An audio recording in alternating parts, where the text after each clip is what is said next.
Hi guys, I am J. Loculiao, and my podcast is all about nature landscaping, like building structures, landforms, plant formations, and debris, and it includes measurement. But guys, nature landscaping is a very enjoyable jobs and in demand in our country and even if in the other country.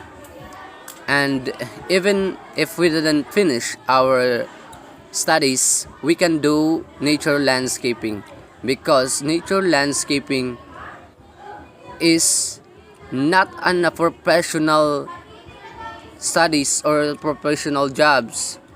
We can learn it through by the natures and through by the people surround us who can create a design in a field, like can create a building structures or can form the lands into a specific beautiful world.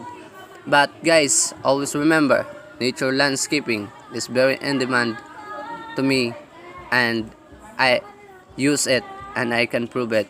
And that's all. Thank you.